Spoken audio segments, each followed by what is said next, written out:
Добрый день, уважаемые слушатели! Наша следующая лекция будет посвящена использованию функций в электронных таблицах.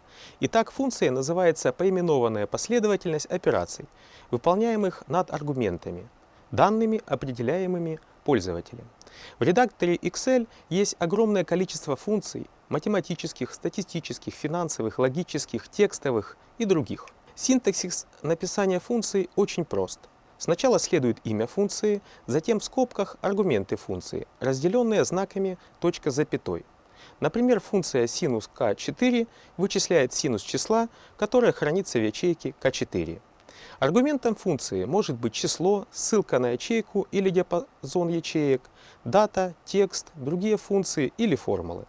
Ссылка на диапазон ячеек выглядит так. Указывается адрес первой ячейки диапазона, потом двоеточие и адрес последней ячейки диапазона. Как уже говорилось выше, если у функции несколько аргументов, то они разделяются точкой с запятой. Например, функция, вычисляющая число рабочих дней между двумя датами с учетом праздничных дней, имеет 3 аргумента. Есть также функции, которые вообще не содержат аргументов. Например, функция, которая возвращает текущую дату, t-дата. Функцию можно добавить в формулу несколькими способами. Если вы знаете название функции, то нужно в ячейку ввести равно и начинать вводить имя функции. Например, введем s, срабатывает автозавершение и выводится список функций, имена которых соответствуют имени функции. Двойным щелчком выбираем синус.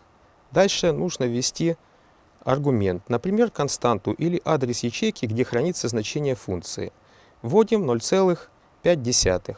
Закрываем скобку и заканчиваем ввод клавишей Enter на клавиатуре.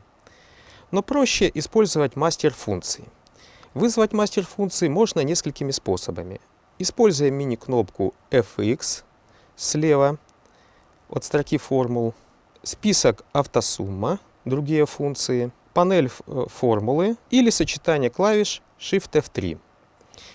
В результате всех перечисленных действий открывается окно мастера функции. Познакомимся с мастером функции на примере ввода текстовой функции.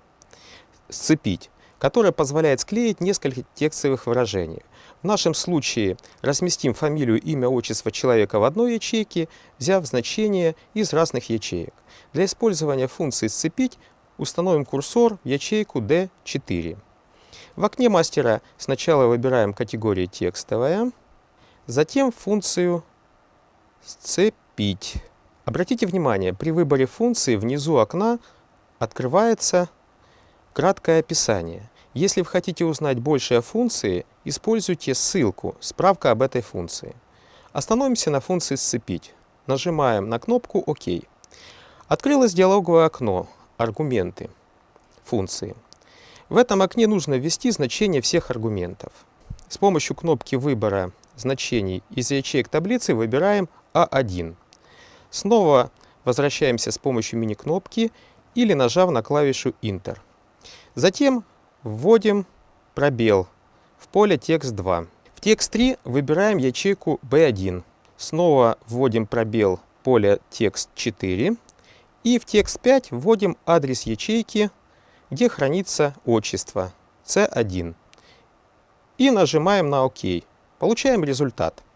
Иванов Иван Иванович. Давайте теперь вспомним таблицу «Список товаров», которую мы заполняли в ходе предыдущих лекций, и добавим недостающие формулы, а заодно отработаем навыки ввода функций. У нас остаются незаполненные ячейки К16 и М16. В которых должны вычисляться сумма продаж и сумма остатка по всем товарам. Для вычислений будем использовать, пожалуй, самую востребованную функцию суммирования. Ставим курсор в ячейку К16, вызываем мастер функций, выбираем категорию «Математические» и функцию «Сумм». В окне «Аргументы функции» выбираем диапазон ячеек К6, К15.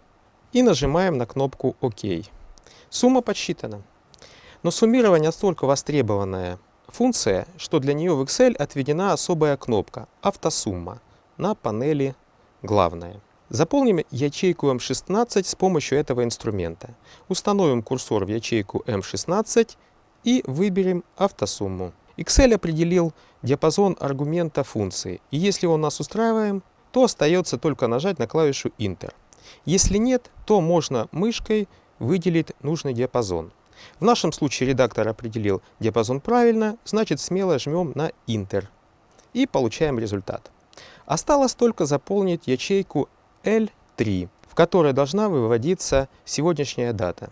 Ставим курсор, вызываем мастер функций, выбираем категорию «Дата» и «Время» и выбираем нашу функцию «Сегодня». У данной функции нет аргумента. Соглашаемся с этим утверждением и получаем результат. На этой лекции мы научились использовать встроенные функции Excel.